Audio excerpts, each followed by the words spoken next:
Hello everyone. आज हम एक और अपना वीके एनालिसिस वीडियो रिकॉर्ड कर रहे हैं। आज है 2 अप्रैल और हम बात करेंगे इसमें कि इस करंट वीक में हमारी क्या ट्रेड्स रहे, कैसे रिजल्ट्स रहे, उनके क्या पॉजिटिव क्या नेगेटिव। और दूसरा हम बात करेंगे कि जो मार्च मंथ था हमारे लिए वो कैसा रहा, उसका हमारा क्या रिजल्ट है उसके बारे में। तो सबसे पहले हम बात करते हैं अगर मार्केट का, तो इस वीक में आपने देखा कि जैसे मार्केट 30 तारीख को मंडे को ओपन हुआ और उसके बाद अगर अभी देखें तो मार्केट जहाँ से ओपन हुआ था लगभग लगभग उसी के पास आके इसने क्लोजिंग दी है। अगर आप वीकली पे देखेंगे तो वीकली पे लगभग लगभग एक पॉजिटिव डोज ही दिखाई देगी आपको। तो सबसे पहले हम बात करते हैं अपने ट्रेड्स की। तो इसमें हमने एक ट्रेड लिया था 27 तारीख को, फ्राइडे को। जो हमने ये ट्रेड लिया था, एक्चुअली इसको लेने का पर्पज़ था टेस्ट करने का कि ये स्ट्रेटजी कैसे काम करती है। इसमें क्या करते हैं हम, सी और पीई पीई को बाय करते हैं, सी को सेल करते हैं। वो इसलिए कि हमको ये उम्मीद होती है कि मार्केट नीचे जाएगा। तो अगर मार्केट नीचे नहीं जाता है तो उस केस में पीई को बाय करने पे जो हमारा नुकसान होगा, जो थीटा डिके होगा, उसको हम सी को सेल करके वहाँ से रिकवर कर सकते हैं। तो इसलिए हमने इसमें क्या किया था, करंट प्राइस से 800 पॉइंट नीचे पीई को बाय किया था 23 रुपये में, और उससे ऊपर 800 पॉइंट ऊपर 23,600 में सी को सेल किया था। तो ये लगभग लगभग 33 रुपये 23 रुपये पे दोनों को बाय और सेल किया था। फिर जब हमने मंडे को देखा हमारा 30 तारीख को ओपन के टाइम पे, तो मार्केट ने गैप डाउन लिया था 30 तारीख में यहाँ पे, और गैप डाउन लेके वो रिकवर कर रहा था अपने आप को। तो इसमें हमने मॉर्निंग में ही जैसे हमें वो पहले ही 2 से 3 मिनट के अंदर अंदर जो भी अमाउंट मिला उसको हमने इसमें बुक कर लिया। तो इसमें अगर हम देखें हमको बुक करने पर, तो क्योंकि मार्केट नीचे था तो सी तो हमारी तुरंत ही 1.4 के आसपास आ गई। और जो पी अमाउंट था हमारा, क्योंकि मार्केट डाउन गैप डाउन लिया था, तो इसलिए वहाँ पे हमें पी में कुछ अमाउंट मिल गया। तो अगर हम इसमें देखें तो हमारे जो ट्रेडिंग चार्जेस थे हमारे वो रिकवर हो गए, और प्लस एक छोटा सा प्रॉफिट हो गया। मोस्टली ये स्ट्रेटजी तब बनाई जाती है जब आप मार्केट बहुत ज़्यादा चल चुका हो या मार्केट टॉप के लगभग आसपास हो, जब आपको लगे कि यहाँ से मार्केट गिर सकता है। तो उस केस में क्या किया जाता है कि वहाँ से जहाँ करंट मार्केट से 3 से 4% या 3% नीचे पी बाई की जाती है, और 3% ऊपर का सी सेल करते हैं। वो इसलिए कि इन केस अगर मार्केट ऊपर गया तो जो हमारा पोर्टफोलियो है वो उसकी वैल्यू बढ़ेगी, और सी से हमें जो सेल करने पे लॉस होगा वो रिकवर हो जाएगा, क्योंकि वो सी धीरे धीरे जाएगी और सेल किया है तो डिके भी होगा, तो इसलिए वहाँ पर लॉस होने के चांसेस बहुत कम होते हैं। और जो लॉस होगा भी तो वो आपके पोर्टफोलियो की वैल्यू क्योंकि बढ़ रही है उससे वो एक तरह से नलिफाई हो जाएगा। अगर मार्केट डाउन हो जाती है वहाँ से, तो मार्केट डाउन होने के केस में क्या होगा कि जो हमारा पी की वैल्यू है वो बढ़ जाएगी। जब पी की वैल्यू बढ़ जाएगी हमारी, तो सीधी सी बात है हमें वहाँ पर डबल बेनिफिट होगा। डबल बेनिफिट होगा इन द सेंस कि हमारी जो सी की जो हमने सेल किया है, सी को फॉर एग्जांपल लेते हैं हम इसमें अभी, जैसे 28 अप्रैल का ले लेते हैं क्योंकि यहाँ पे ये हमें लिक्विडिटी है इसमें। तो जैसे अभी मार्केट 22,700 है, तो 22,700 के केस में हमने मान लो सपोज इसमें 1000 पॉइंट ऊपर यानी कि 22,700 इसको सेल किया, और 22,700 से 21,700, 21,700 को हमने यहाँ बाय कर लिया। तो ये कुछ इस तरह से बनता है चार्ट। तो इसमें क्या होता है कि अगर आप सिर्फ पीई बाय करेंगे तो आपको हो सकता है ज़्यादा लॉस होगा, क्योंकि 278 रुपये है, तो वो यानी कि आपका जो लॉस होगा वो 18,000 हो जाएगा। लेकिन अगर आपने सी को सेल कर दिया तो अब आप एक काफ़ी अच्छी बड़ी रेंज में सेफ हो गए। मार्केट नीचे जाएगी तो आपको प्रॉफिट ही है, डबल प्रॉफिट होगा। अगर मार्केट ऊपर जाती है तो उसमें ये होता है कि जो आपके पोर्टफोलियो की वैल्यू बढ़ रही है उसको हम मान लेते हैं कि वहाँ से आपको जो ये लॉस होगा वो रिकवर हो जाएगा। प्लस इसमें भी आप अगर आप देखो तो 23,600 से यानी करंट प्राइस से आप 1000 पॉइंट ऊपर यानी कि लगभग लगभग 4% ऊपर हो।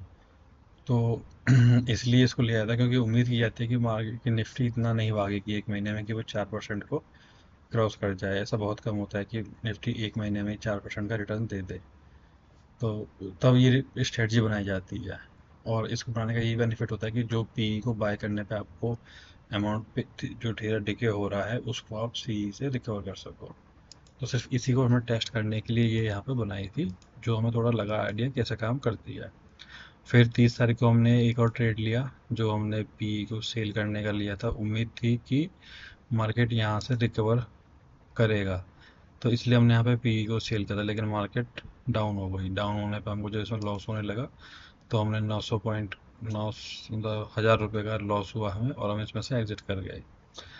तो ये था। फिर हमने सेम डे इसमें जब लगा कि हाँ मार्केट अब डाउन साइड ही रहेगी, और यहाँ पे एक अप लेके फिर दोबारा ये नीचे गिरना शुरू किया, तो फिर हमने यहाँ पे एक सी को सेल किया था इसको 22-50। और ये भी सिर्फ हमने 50 पॉइंट का हैश बाय करके किया था, क्योंकि एक लॉस हो चुका था हमारा। तो हमारा ये था कि यहाँ पे शायद 1:1 का रेशियो कवर करने के लिए ये 1000 रुपये का लॉस और 1000 रुपये का प्रॉफिट के साथ हमने इसमें काम किया था। तो इसमें हमें एक 750 के आसपास का प्रॉफिट मतलब जो था वो हो गया था। फिर था 1 अप्रैल को। 1 अप्रैल को हमने इसमें जो था यहाँ पे इस तीसरी कैंडल पे, जो 10:30 के आसपास बनी थी, जो वीएफ के नीचे क्लोज हुई, क्योंकि हमने ये जो ट्रेड लिए थे सारे वीएफ के बेस पे लिए हैं। उस सुपर ट्रेंड को हम एक ये इसलिए साथ चला रहे हैं अपने, जिससे कि हमें पता रहे कि मार्केट किस साइड है। और क्योंकि अभी मार्केट नीचे डाउन मतलब सेल ऑन राइज चल रहा है, तो इसलिए भी कि जैसे मार्केट ऊपर जाता है हम वहाँ से सेल थोड़ा करना है थोड़ा, इसलिए भी सोचते हैं। तो थर्ड कैंडल जो थी 10:15 की, हमने यहाँ पे सेल किया। फिर इसको टाइम लिया इसने, और एंड में आके नीचे इसने क्लोजिंग की। तो इसमें हम थोड़ा एक जल्दी निकल गए थे, क्योंकि कुछ टाइम का इशू था, और फिर टाइम नहीं दे पा रहे थे। तो ये था कि इससे अच्छा अगर लग रहा है कि आप मॉनिटर नहीं कर पाओगे तो एग्जिट कर दो। तो हमने यहाँ पे एक 600-700 रुपये, 600, हाँ 600 रुपये के पॉइंट के आसपास, 600 रुपये के आसपास हमें जो प्रॉफिट था उसको लेके हम एग्जिट कर गए थे। पहले तो मन में था कि इसको हम होल्ड करें, पर ये था कि नहीं, रिस्क लेने में कोई फ़ायदा नहीं, रात को पता नहीं क्या न्यूज़ आ जाए और मार्केट का अपना ऊपर नीचे खुल जाए। तो इसलिए हमने इसमें से एग्जिट कर दिया था, लेकिन अगर इसमें रखा होता तो चीज़ कुछ और होती। खैर कोई बात नहीं। वो तो फिर 2 अप्रैल को ये ट्रेड लिया हमने पी को सेल करने, जब मार्केट रिकवर होने लगी थी हमें, तो जब लगा कि हाँ मार्केट अच्छी खासी रिकवर हो गई है, तो उसके बाद हमने लगभग 1:30 बजे या 2 बजे के आसपास ये ट्रेड बनाया था कि हमने इसमें पी को सेल किया था। और इसमें जो क्योंकि लेट हो गए थे हम काफ़ी, तो हैज जो लिया था हमने वो 100 पॉइंट का लिया था। और इसमें एक गलती हो गई, ये जो ट्रेड बना रहे थे हम, ये बना रहे थे वीकेंड के लिए कि हम इसे वीकेंड पर होल्ड करेंगे, लेकिन गलती से वो ऑर्डर MIS प्लेस हो गया, और फिर वो एग्जिट करना पड़ा। कन्वर्ट इसलिए नहीं हुआ MIS टू नॉर्मल, क्योंकि मार्जिन इशू आ गया था, तो इसलिए इसको कन्वर्ट नहीं कर पाए। तो इस तरह से देखें तो ये भी मतलब बस आप ये कह सकते हैं कि चार्जेस माइनस करके ओनली ये कि आप सिर्फ पॉजिटिव ही क्लोज हुए हैं। और मार्केट को देखें तो मार्केट ने भी वीकली बेस पे ये एक और डोजी टाइप में ग्रीन कैंडल बनाई है। तो यहाँ से लग रहा है कि हो सकता है मार्केट यहाँ से अपने आप को रिकवर करना शुरू करे, पर कुछ पता नहीं है, यहाँ से और नीचे भी जा सकती है, कुछ भी हो सकता है। तो इसलिए इसका तुक्का लगाना बेकार है। इसको अच्छा, हाँ, तो मार्च, ठीक है। तो ये मार्च का है। मार्च में अगर हम देखें तो ओवरऑल हमारा पॉजिटिव है, पर अगर हम यहाँ पे रियल जो हमारा PNL है, रियलाइज PNL और चार्जेस को देखें, तो ये चार्जेस बहुत ज़्यादा है, 25% के आसपास है, जो कि गलत है। क्योंकि हमने एक्चुअली ट्रेड्स बहुत ज़्यादा ले लिए दिन में 2-3 बार, तो ये गलत है, ये हमको रोकना पड़ेगा और कंट्रोल करना होगा ये इस चीज़ के ऊपर। दूसरा हाँ, तो ये चीज़ है, अगर हम ओवरऑल देखेंगे फाइनेंशियल ईयर के बेस पे, तो ये लगभग लगभग 0 या 1000 नेगेटिव होगा, क्योंकि जो हमने प्रॉपर उससे पहले क्या था, फरवरी से पहले जंपिंग जैक बना हुआ था। फरवरी से ही हमने इसको प्रॉपर थोड़ा सा एक तरीके से लेके मतलब एक सिस्टमेटिक वे में चल के काम करना शुरू किया है एक ही चीज़ के ऊपर रुक कर।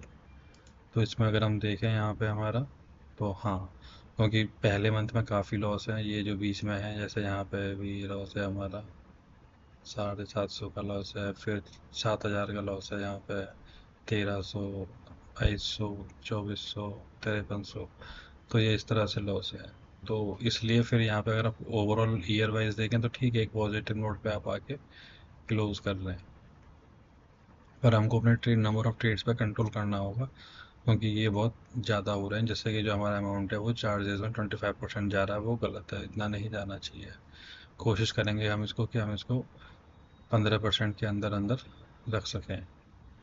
तो ये था एक हमारा वीडियो जो हमारा ट्रेडिंग, सॉरी, वीकली एनालिसिस था। और नेक्स्ट वीक में देखते हैं क्या होता है, क्योंकि नेक्स्ट वीक में कोई लीव भी, कोई हॉलीडे भी नहीं है। तो होपफुली नेक्स्ट वीक हमारे लिए अच्छा रहे। तो इसी के साथ बाय बाय, टाटा।